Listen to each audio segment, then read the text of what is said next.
Thinking Out Loud with Dave Palmer. Here on Morning Joy, where truth matters. Welcome back to Morning Joy, where truth matters. I'm your host, Keith Downey, and you ever wondered if there's actual proof for God's existence? Well, I hope you've grabbed your thinking cap, because we're about to dive into the mind of the brilliant St. Thomas Aquinas on Thinking Out Loud with Dave Palmer. Good morning, Dave. Good morning, Keith. Good to be with you. Yeah, likewise. So yeah, I when you sent that email over on the subject, I'm a little bit ready. I think I've got my thinking cap on a little bit tighter than usual, just so I can contain all of Well, this. that's good. I was trying to remember if we have ever talked about this topic before, but once again, as always is the case, it ties in so nicely with what Adam and Debbie were talking about a moment ago. Because when Adam said, quoting scripture and quoting, God, be still and know that I am God, and this whole topic of anxiety, it made me think that, fundamentally just having proof or at least an understanding and an assent of faith, at least, that there is a God, I think is probably the best way to stay calm. And I think that line from scripture is so powerful. Be still and know that I am God.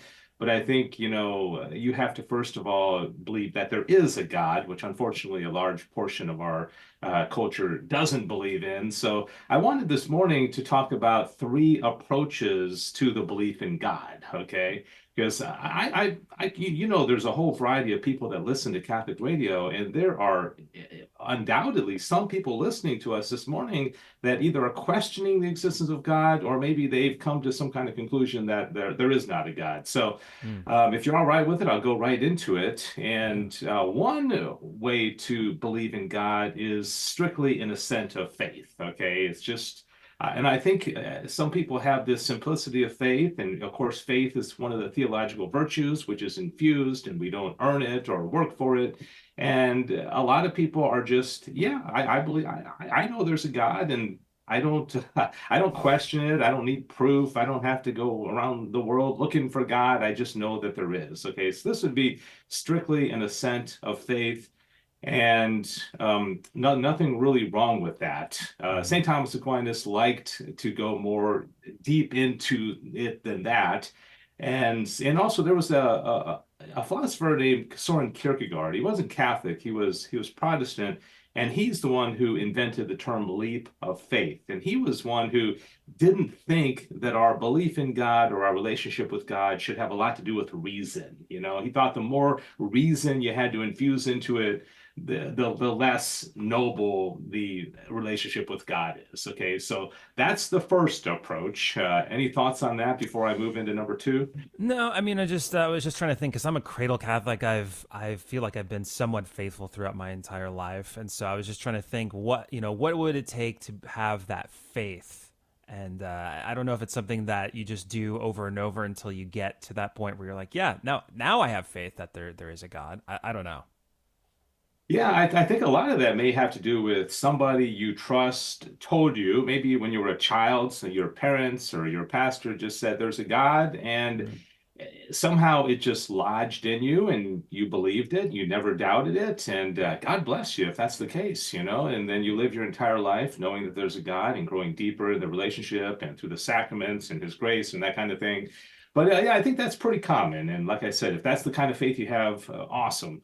The second one, and this is where in the second question, the Summa, St. Thomas Aquinas asks three questions about the existence of God. Because remember, the first question of the Summa was about sacred doctrine and our final end, and the difference between the world that down here below and then the world that we're ultimately called to, which is supernatural. And so the first question he asks is God's existence self-evident? And what that means is, can we know, that there is a God through reason even before we experience the world? All right. So just as a mere cognitive exercise of your mind and without seeing the beautiful mountains or, anything. Okay. Can you just, let's say you had no senses at all. You only had a mind and no senses. Can you come to the conclusion that there's a God self-evidently? Okay. And this leads into the famous ontological argument of St. Anselm, okay, which I don't know if you've ever heard of this before, but I'll briefly explain it because it's very interesting to think about. St. Anselm basically, and I'm making this pretty uncomplicated, said that his definition of God is that which nothing greater can be conceived. Okay, so that the greatest possible thought or idea that you could have, he said, would be God. Okay, that which nothing greater can be conceived. And then he took another step and said, well, something that's real has to be better than just something in our thought. I'd rather have a real plate of lasagna than a thought of a plate of lasagna, right? And then he said, okay, well then, since that thing that's real has to be greater than the thought, then that's greater than that which one can conceive. And so he came to the conclusion that reality has to be better than just an idea. And interestingly, St. Thomas Aquinas said, "Yeah, I don't like that."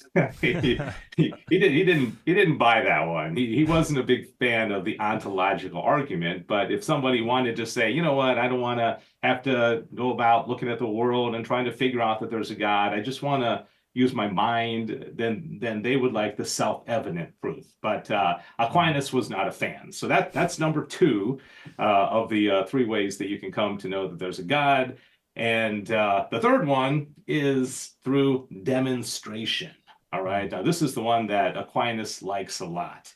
And he has this thing called a posteriori evidence, which means, and he would be in agreement with St. Paul on this, because St. Paul in Romans 1:20 said the invisible attributes of God can be known by those things which God has made. All right. And the whole idea here, and I think this is probably the one that people can really relate to, is you wake up, I'm looking out my window and I see the sunrise and birds and bushes and trees and butterflies and all that. And I'd say, wow, this is really cool. There's no way that this just kind of showed up. And because of my experience with the world, I am convinced that there's a God. And so that would be proof by demonstration. And this is the one that St. Thomas Aquinas liked a lot. And it led to his 5 famous proofs, which is the third article of that second question, the Summa, which many people have heard of. He kind of stole many of them from Aristotle. And so anyway, so that's proof by demonstration. Does that, do you think that makes sense? Yeah, it is kind of like you mentioned a lasagna. I mean, it does have a variety of layers. Maybe it's a 4-layer or 5-layer type of lasagna, but it also kind of reminds me too of just the previous conversation with Debbie and Adam about anxiety and calmness. And today we see a lot of anxiety and not so much calmness. And I also noticed the trend of people being attached to their technology, always, looking at their phone, and not really looking outside and looking at some of the beautiful things that God has created and just seeing. And that for me, when I go outside and I'm watching the sunrise or the sunset, like I you have that moment where like, wow, this is what I'm seeing right now is meant for me to see. And if I didn't see that, I probably wouldn't be as calm if I was just looking at the news headlines, buried my nose in the headlines. So that's very interesting. Yeah. And I think that, we don't have to have just one of those ways to believe in God or the other. We don't have to pick and choose. I think you could have all three that I just mentioned. You could have that faith of a child and just say, I've never doubted God's existence. There's never been one moment in my life when I've been like, yeah, is there? I don't think right. There's a God, which a lot of people go through that challenge, and we struggle with things.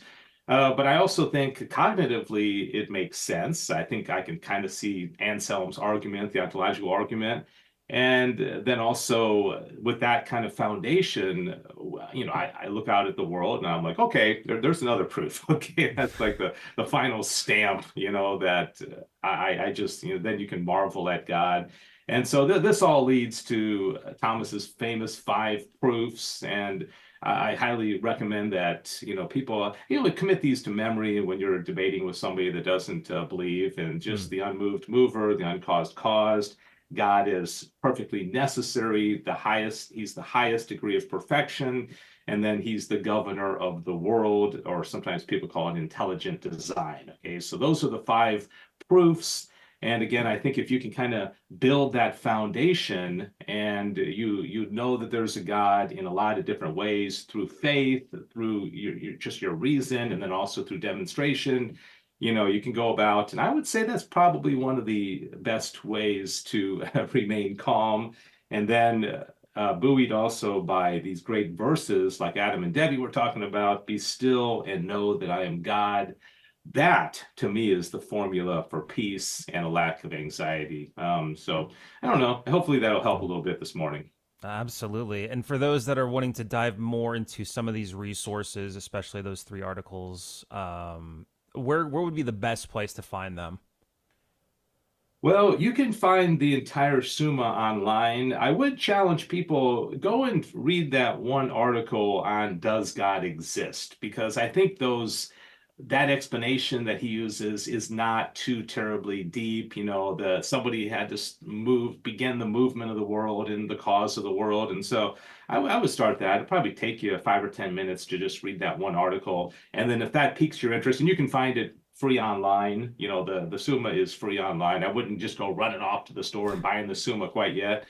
But and then if that piques your interest, say, well, I think I'll read those other articles about the self-evidence of God, the demonstrability of God. And I will say, if you read the Summa, you're going to get a lot of scripture. Thomas constantly quotes scripture, and you're also going to get a lot of the church fathers too, and a lot of Greek philosophy. You're going to hear about Aristotle and Plato. So it's a great mental exercise, and I think it also ultimately, most importantly, is going to draw you closer in your relationship with God and give you less reason to be anxious during the day. Yes, that's kind of the theme for the entirety of today, is just being calm and less anxious. Any is this, so thinking about Friday, Back to the Father, it's every Friday at 1 p.m. Central on GRN Online YouTube. What can we, maybe just like a brief snippet of a preview of what we're going to see on there? Yeah, we're going to talk about some of these questions, and the last couple of weeks we've had so much fun because rather than going into like the text of the Summa and getting really deep, we just pose what questions did Thomas ask, and then the discussion ensues. And the last couple of weeks, it's been kind of like the cafe atmosphere of we're all kind of sitting around and just talking about the questions that Aquinas asks about these topics. So that's what we'll do Friday, 1 o'clock Central, Back to the Father. Incredible. Thank you so much, Dave Palmer, for joining us on Thinking Out Loud. It was a delicious lasagna brain twister of a morning, but we love it anyways. That's the end of our first hour. You might be going to Mass. You might be staying with us because we have a whole nother hour coming up. Just search GRN Online or Morning Joy Radio. But otherwise, we'll see you right after this break on Morning Joy. This has been Morning Joy, where truth matters, hosted by Keith Downey. Take some joy with you today. Visit grnonline.com/joy to listen again, share a segment, or answer the question of the day. That's grnonline.com/joy.